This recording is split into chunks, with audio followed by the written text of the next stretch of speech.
Ամփոփելով խնդրեմ ներկայացնեք հերթով ձեր դիտարկումները։ Արած։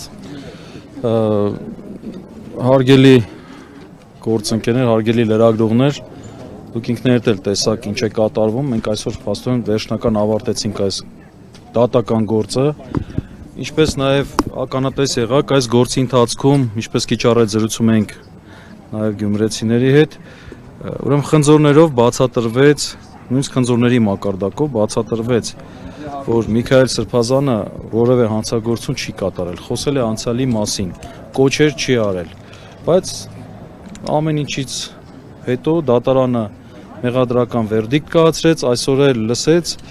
դատախազը միջնորդեց 2 տարի 6 ամիս ազատազրկում, դատարանն էլ հեռացավ առանձին սենյակ հոկտեմբերի 3-ին հրապարակել իր դատավճիռը եւ կոնկրետ ես կանխատեսում եմ, որ ազատազրկում է տալու, որովհետեւ տեսեք, այնքան կանխատեսել են, արդեն նույնիսկ մենք մասեմ շատ պետք չի խելք ունենալ, որ չկանխատեսես։ Ակնհայտ էր 2 տարի 6 ամիս միջնորդեց դատախազը, հետո դատավորը կարող է մի քիչ մարդասիրական մոտեցում ցույց տալ 6 ամիս իջեցնել 2 տարի սահմանել կամ 2 տարի 6 ամիսն էլ թողել։ Իմ գործընկերների մի մասը մի քիչ ավելի լավատեսական հակումներ ունեն, բայց հաշվի առնելով այս դատավորի նույնիսկ այն պարզունակ խախտումները եւ այսօրվա մինիստի ժամանակ էլ դա հատուկ ընդգծեցինք,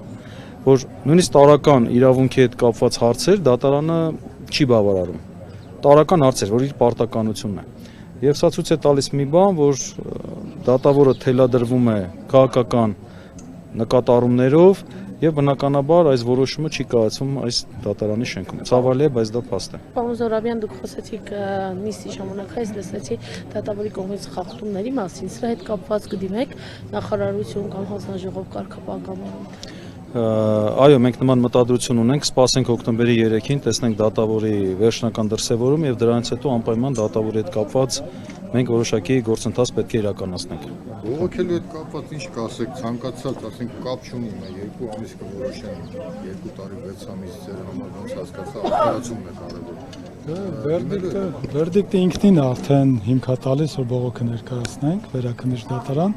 ընդ որում բազմիցս նշել ենք, որ այնպիսի խախտումներ է դատարանը թույլ տվել, որ վերաքննիչ դատարանի համար պարտադիր է բեկանումը անկախ ապացույցների ծավալի։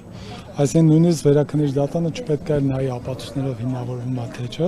օրինակ ընդդատության կանոնների խախտումը ինքնին օրենքում ուղիղ գրած է, որ պարտադիր բեկանման հիմք է հանդիսանում։ Մնացած խախտումները եւս, հետեւաբար մենք այս առումով միանշանակ ներկայացնելու ենք։ Բաժի մասում կտեսնենք ինչ է որոշում, նաեւ այդ մասով բնականաբար, եթե հանկարծ նշանակի այնպիսի պատիժ, որով օրինակ մենք տեսնում ենք դատախազը միջնորդեց 2 տարի 6 ամիս։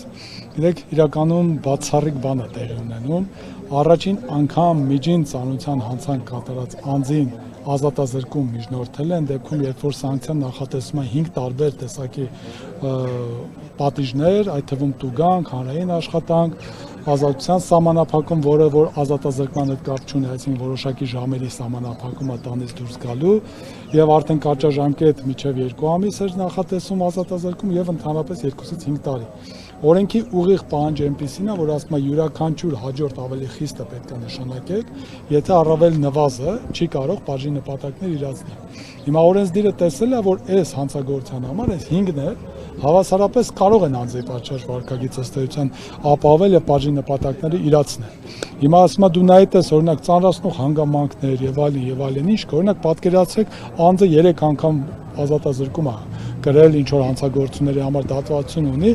իրան նկատմամբ օրինակ դու ավելի խիստ նշանակի, քան տուգանքը։ Եթե անձին մի քանի անգամ ազատազրկում ա եղել, չի եղել նորմալ պատիժը իրացնել նպատակները, օրինակ հիմա ոնց տուգանք տան։ Այս դեպքերի համար օրենքը նախատեսել է, որ կարող է օրինակ համար ազատազրկում տաս, բայց նաև հատուկ նորմով նախատեսել է, որ ազատազրկումը բացառիկ, եթե օրինակ մյուս պատիժները կիմնավորես, որ չի կարող նպատակը ապահովել։ Պատահական չէ, որ մենք ինչ արեցինք։ Մենք ներկայացրեցինք օրինակ երևի թե միակն է դա, կամ առնվազն 2018 թվականից հետո Վազգեն Մանուկյանի վերաբերյալ գործը, որտեղ նույն հոդվածով անձին մեղադրում էին եւ ընդ որում նորից առաջին անգամ միջին ծանրություն, որևէ ծանրացնող հանգամանք չկա, բազմաթիվ պատիժների մեջ դատանը այն ժամանակ տուգանք է նշանակել 400,000 դրամ։ Բայց այն ժամանակ օրինակ կարճաժամկետ ազատազրկումը չկար, ազատության սահմանափակումը չկար, այստեղ ավելի մեծացել է ծավալը։ Հիմա այդ ինչից որոշեց դատախազը, որ պետքա գա հատկապես ազատազրկում, մի հատ էլ 2.5 տարի։ Ականաչ չի, որ սա նորից քաղաքական էս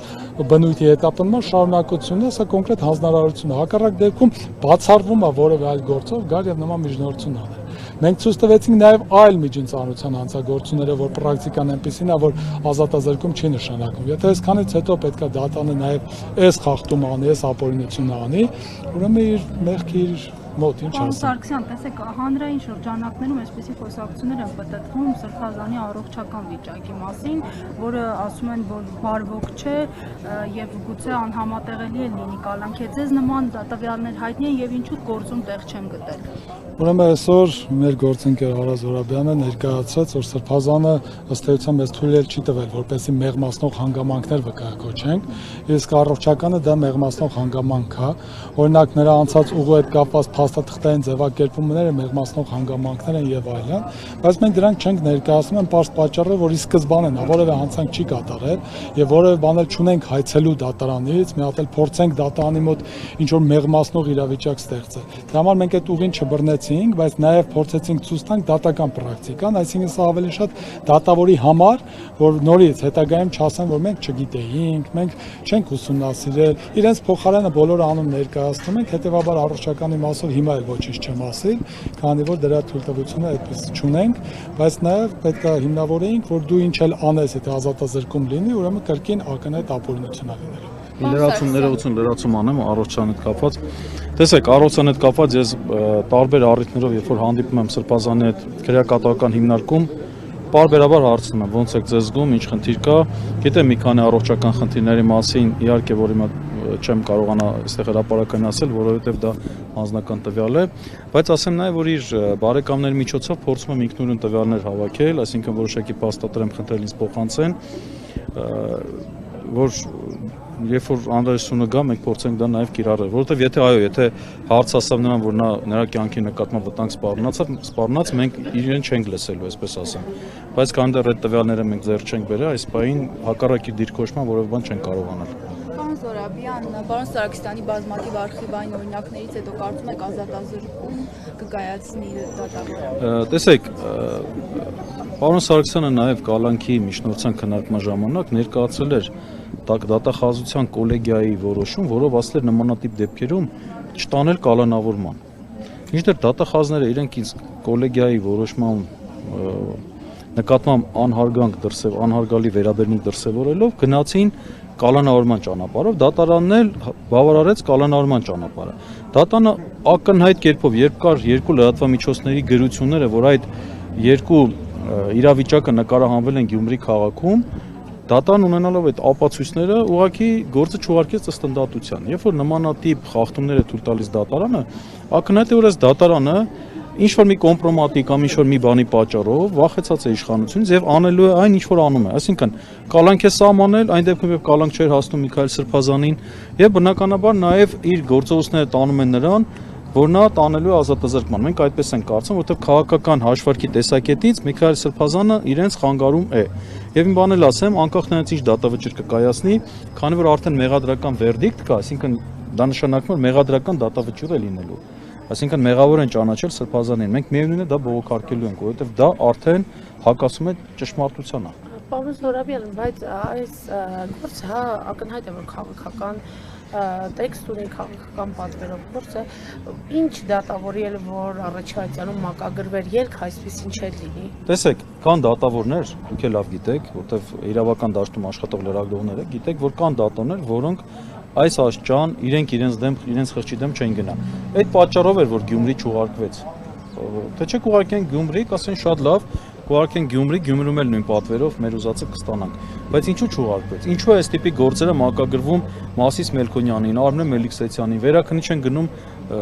են նույն մարդկանց մոտ։ Ինչու է սա այսպես լինում, որովհետև իրենք իրանց սրտի դատավորներն են, այսպես ասած, եւ բնականաբար իրենք ավելի հեշտ են հակված մեղադրական ակտ կայացնելու։ Եվ մենք կարծում ենք, որ եթե լինեին ուրիշ դատավորներ, որոնց մոտ սա կընկներ, միգուցե այս ծայրաշճան, այսպիսի խախտման չգնային։ Արմինե Մելիքսեթյանն էլ կարծում եք սրտի դատավորների շարքին է դասել։ Տեսեք, մեր փաստաբանների մոտ այնպեսի հետաքրքիր բան կա, փաստաբաններից մոտ կա դատավորների ռեյտինգավորում, այսպես, նաև ոչ գրված։ Արմինե Մելիքսեթյանը միշտ համարվել է մեղադրական հակում ունեցող դատավոր։ Այսինքն, եթե մի քիչ sense գայուն քաղաքական ենթատեքստ ունի, Արմինե Մելիքսեթյանը մեղադրողի դիրքորոշումն է կիսում։ Սա փաստ է, Մասիս Մելքոնյանը նույնպես։ Եվ պատահական չէ, որ որոշ հայտնի գործերով հենց իրենք են այդ դատավորները։